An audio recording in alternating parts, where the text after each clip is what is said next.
iniciando mais um programa Proseando. Esse é um formato diferente, porque é um formato via Skype, que nós estamos fazendo, um teste desse primeiro programa, que ele obrigou, né, a gente fazer uma entrevista que não seja presencial, devido ao coronavírus, que todo mundo sabe, que nos obrigou a ficar dentro de nossas casas, enfim. Inclusive, esse é um problema que a gente espera que se resolva logo, porque a gente não aguenta mais ficar dentro de casa, mas enfim.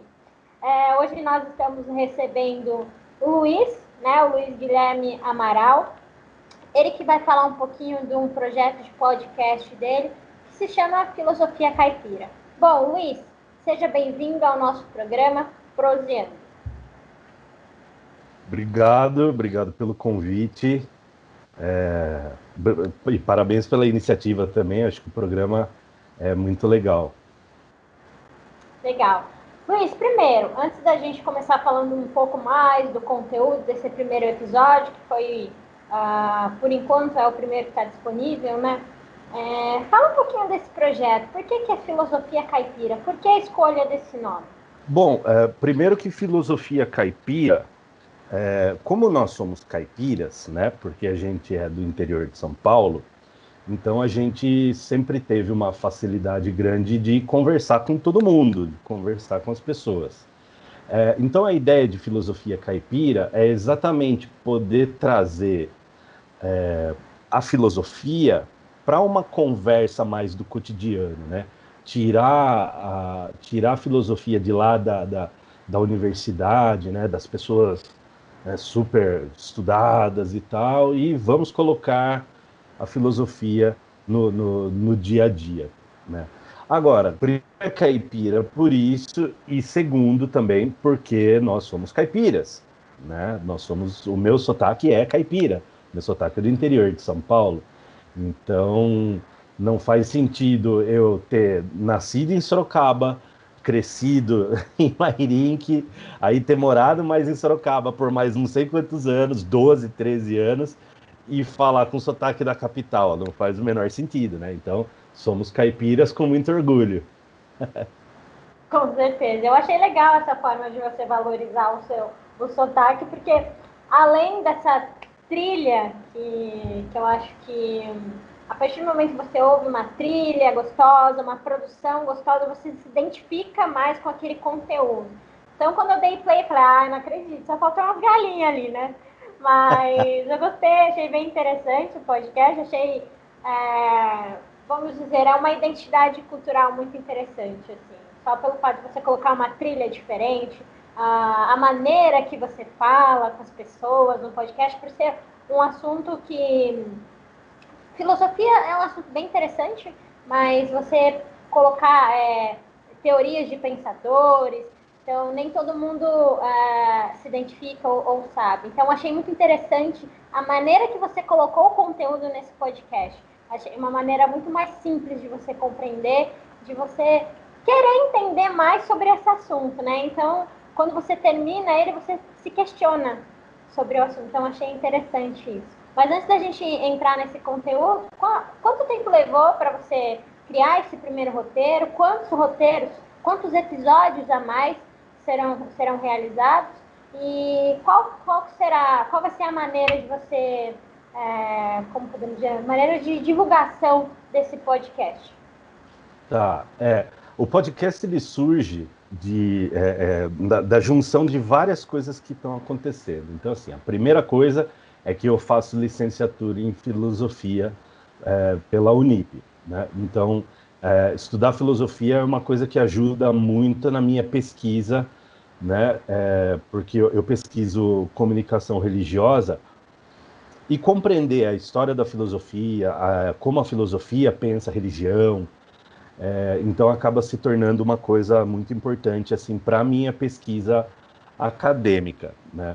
Então eu estou fazendo filosofia na Unip e acho que no final de 2021 termina, né? Então pronto, já tem essa coisa acontecendo. A segunda coisa que acontece, eu gosto muito de rádio. Eu sempre me identifiquei muito com rádio. Então, para mim, o podcast é a melhor maneira de eu me expressar, né? Porque eu estou muito familiarizado com a linguagem do rádio. Então, é assim, o fato de eu estudar filosofia e levar a filosofia para o cotidiano acaba se tornando uma coisa meio que natural para mim. Então, eu sempre gostei dessa ideia de discutir filosofia assim nas coisas mais corriqueiras do dia a dia, né? De ter essa coisa de quando uma coisa acontece, quando você ouve alguma coisa na televisão, por exemplo, você fala, opa, mas tal filósofo fala sobre isso, né? Ah, tal autor de filosofia falou sobre isso. Então, eu gosto muito dessa ideia de trazer a filosofia para o cotidiano. Com isso, eu desenvolvi o podcast, né? Então, sou eu que gravo, sou eu que edito, sou eu que coloco nas plataformas lá.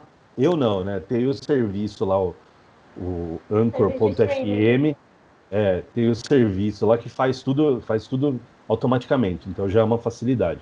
Mas sou eu que gravo, sou eu que edito, sou eu que escrevo os roteiros. Então é assim, a primeira temporada são 10 episódios. Então todos os episódios já têm os seus temas marcados, eu já pensei nos 10 episódios. Então aí eu comecei a escrever os roteiros. Então hoje eu terminei de escrever o terceiro roteiro. Então, eu ainda vou gravar o segundo, mas eu já tenho o terceiro pronto e essa semana ainda já vou escrever o quarto. Então, já fica tudo bem encaminhado. Porque, assim, eu não gosto de escrever o roteiro e falar, pronto, acabei. Então, eu escrevo, aí eu deixo dormir, aí no dia seguinte eu leio de novo, acrescento mais uma ideia, tiro outra, deixo dormir de novo. E nessa eu fico uma semana. Eu fico uma semana trabalhando o roteiro. Então, que isso é coisa de quem vive escrevendo e é coisa que eu acho que você entende bem do que eu estou falando, né? Coisa de quem ganha vida escrevendo. É, Aí, então, assim, com os 10 roteiros prontos, aí eu já vou gravar tudo e tal, e daí eu tenho uma temporada completa, com 10 assuntos. Aí, dependendo de como for a audiência, o nível de participação do público, né?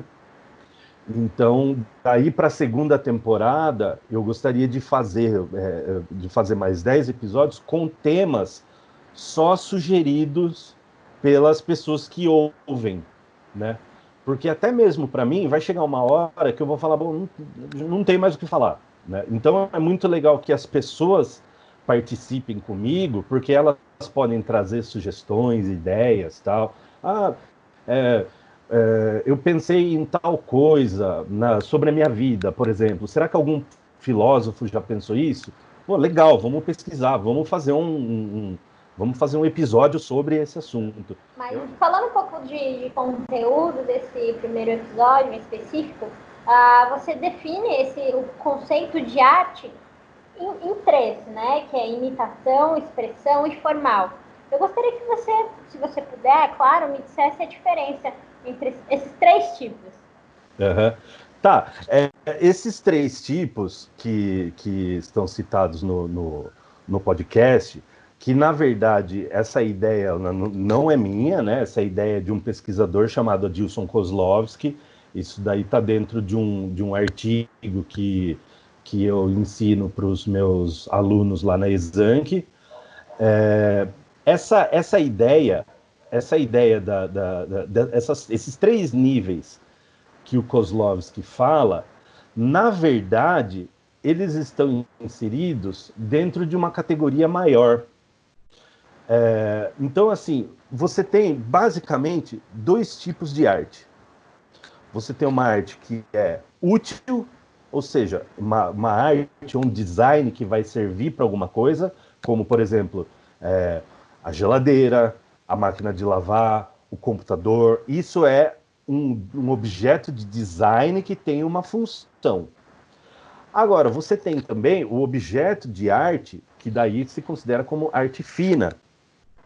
Então, o que acontece? A arte fina, ela serve para você observar, né? Ela não tem mais tanto uma utilidade.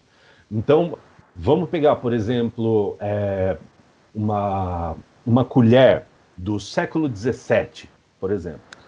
Pesa 1 quilo de prata, toda cheia né, de adorno, tal, toda cheia de rococó, não sei o quê.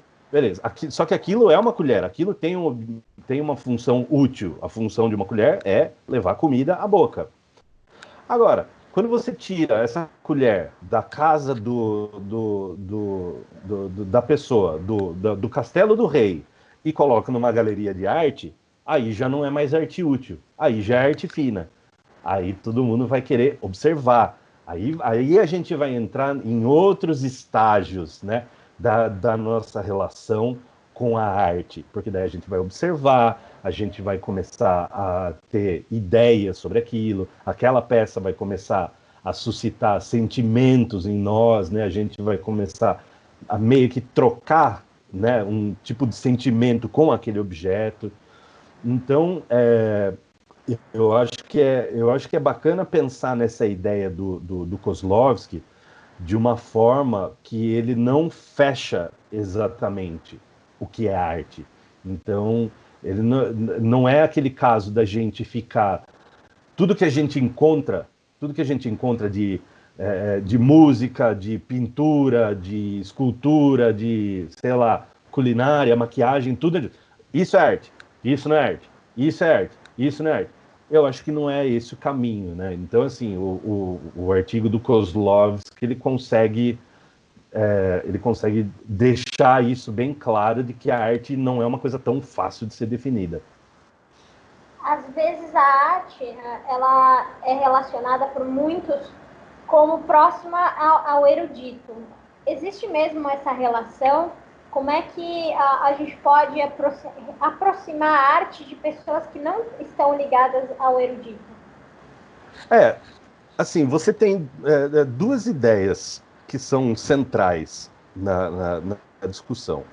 Você tem uma primeira ideia, que é, por exemplo, a do Bauman, do Zygmunt Bauman, que ele vai fazer uma discussão a respeito desse processo cultural, né, que existiu no século XV, XVI, XVII, bem para trás também, e até hoje, assim, meio que vigora, que é a seguinte ideia. Tudo que é consumido pela elite, né, então a elite sabe o que é, entre aspas, né, sabe o que é bom de música, o que é bom de literatura, o que é bom de artes plásticas, o que é bom de... É a elite que define mais ou menos o que é arte e ela empurra isso para baixo de nós, o povão, né? Essa é uma leitura desse processo cultural. Então, dentro dessa leitura, você vai ver coisas como samba não é arte, mas música clássica é, né? Então, vai existir dentro dessa leitura, claro, vai existir essa relação entre o que é e o que não é. Que, na verdade, é uma relação de juízo de valor, né? Do que é bom e o que é ruim, do que presta e o que não presta. Agora, essa é uma visão elitista. Aí você tem uma outra visão que é contrária dessa, que é de um autor que lá na Uniso a gente gosta muito, né? Quando eu falo lá da Uniso, porque eu estudei lá, né? Apesar de dar aula na Exanc hoje. Mas lá na Uniso a gente gostava muito desse cara, que é o Yuri Lotman, que ele vai dar uma análise mais interessante sobre isso. Ele vai falar que cultura, e por consequência arte, é identidade e é memória, é a construção dos nossos valores. Então essa é uma ideia que, na verdade, eu gosto mais, né? Porque ela vai explicar muitas coisas que acontecem na nossa sociedade também.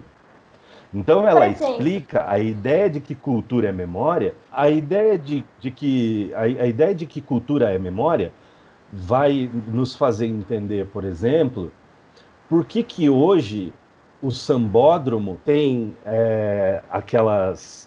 aqueles camarotes mega caros, né? O camarote do Luciano Huck, o camarote da Ivete Sangalo, o camarote de não sei quem. quando eles estão todos apreciando uma arte que é do povo, uma arte que é do morro. O samba veio do morro. Então, o que aconteceu? Dentro dessa leitura do Lotman, aconteceu exatamente o contrário. A cultura do povo foi para a elite, né?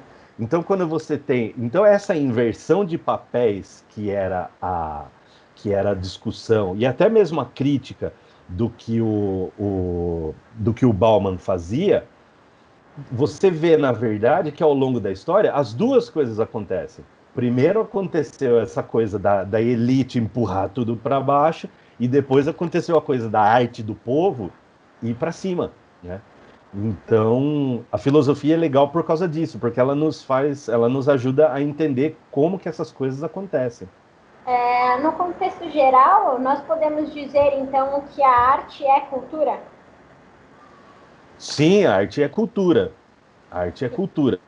Então, assim, por exemplo, eu gosto de dar sempre esse exemplo, que é uma pergunta que eu faço para os meus alunos quando eu falo sobre o que é arte, o que é cultura.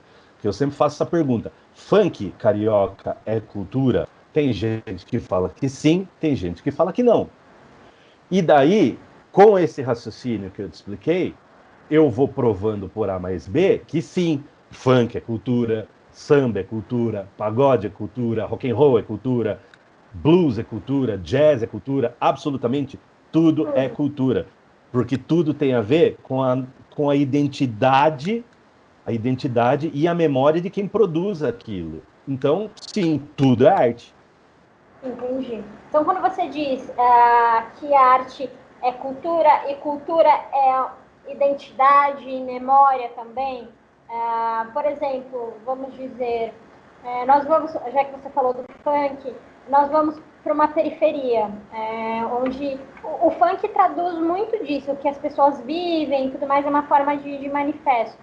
É, mas você impõe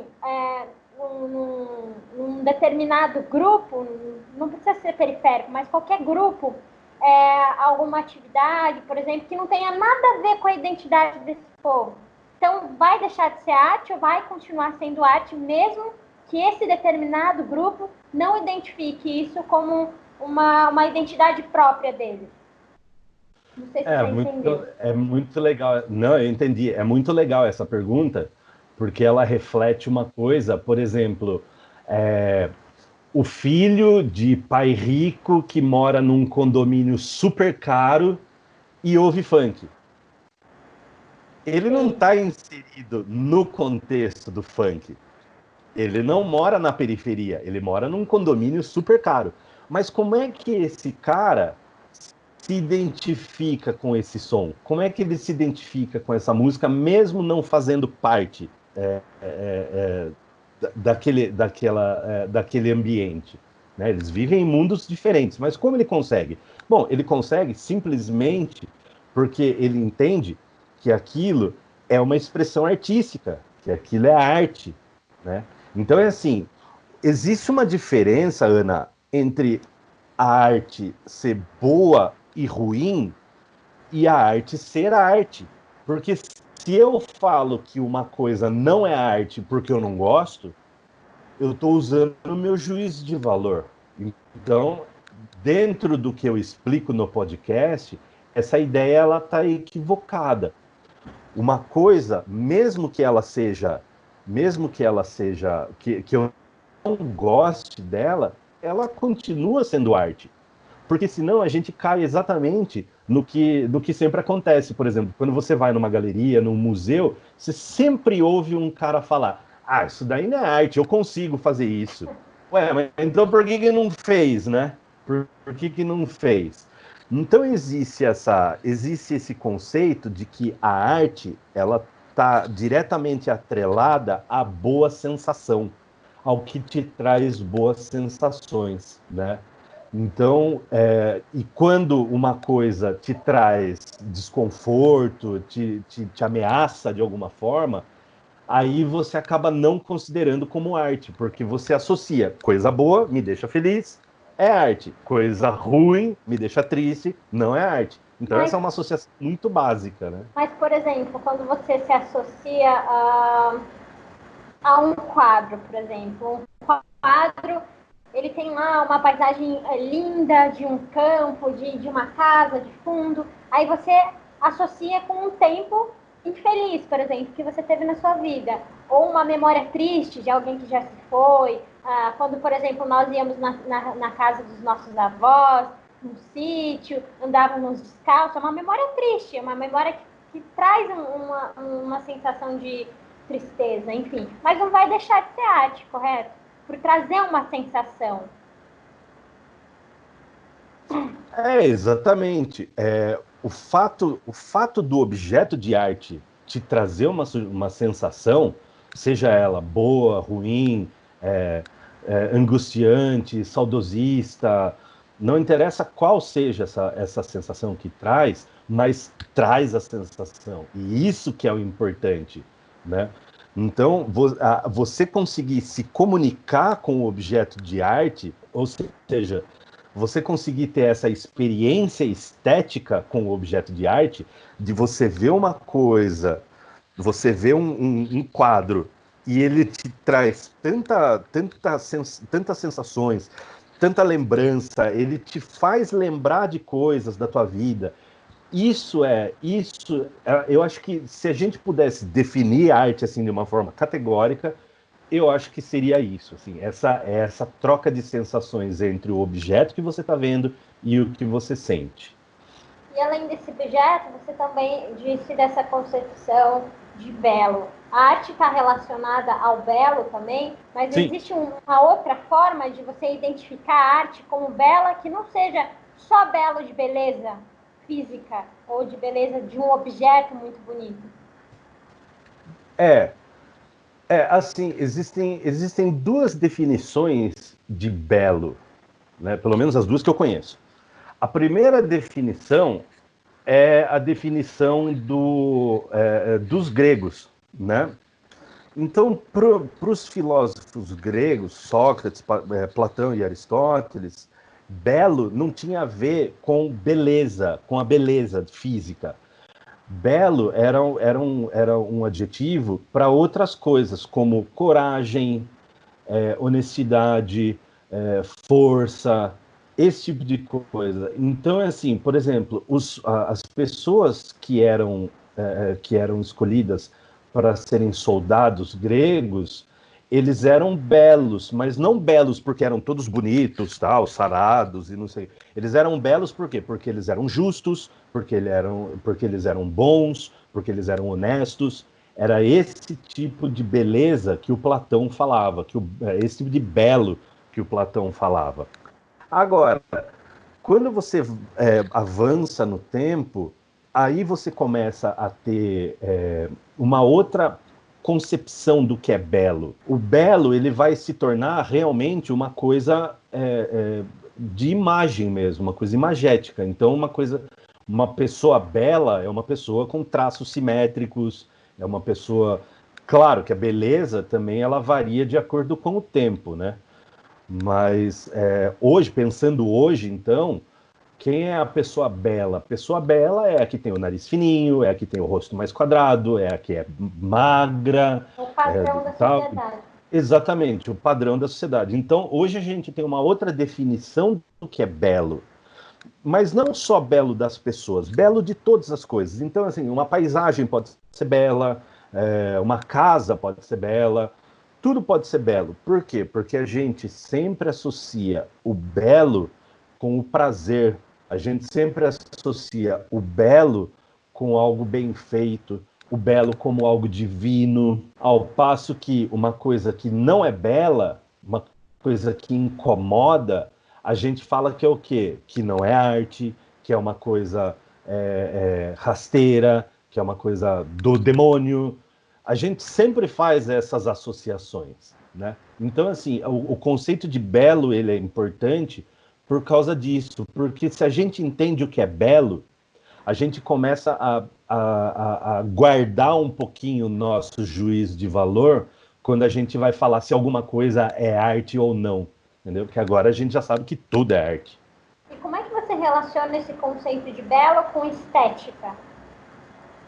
Bom, a estética é uma outra palavrinha, na verdade. A gente usa a definição primeira de estética é uma sensação, uma troca de sensação, é o que a gente fala de fruição, né? Ou seja, é como a gente se relaciona com o objeto, como que a gente vive esse objeto, como que a gente entende o objeto de arte, né? Isso é a estética. A estética está relacionada com o fluir de sentimentos, né? Em um primeiro momento.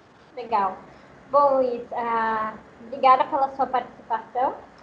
E se me autorizar também a dizer para o pessoal de casa, iremos transmitir esse podcast na Rádio Votorantim. O dia ainda não sabemos, tá? Vamos articular com o Luiz todo esse processo para divulgar para vocês o dia que estará disponível. Então, obrigada pela participação. Você é o primeiro entrevistado via Skype. Espero que essa maneira dê certo, né, para gente. E, enfim, agradeço também pelo assunto, pelo projeto, que eu acho que tem muito potencial e faz a gente pensar, né? Traz várias duvidinhas na cabeça, várias afirmações, e afinal, filosofia é isso, né? Para a gente pensar. Então, obrigada, Luiz. Não, eu que agradeço pela oportunidade. Eu acho que o papel da filosofia é exatamente esse: a gente sempre questionar as coisas e a gente nunca ficar só sentado e aceitando as coisas, né? Eu só queria dar uma última palavrinha, que é Claro. assim, quem quiser ouvir o podcast, é só digitar.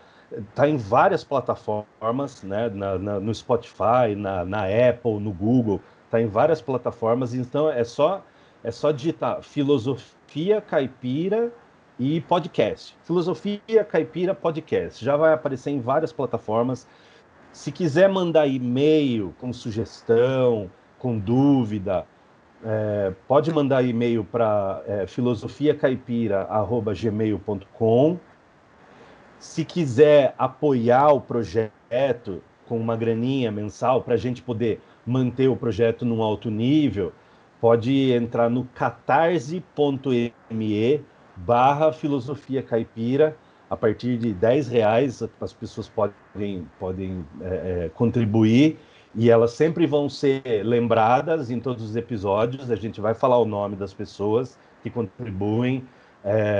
As pessoas vão receber o roteiro com antecedência para dar palpite, para dar sugestão. Então as pessoas que contribuem, elas vão ajudar a fazer o podcast, né?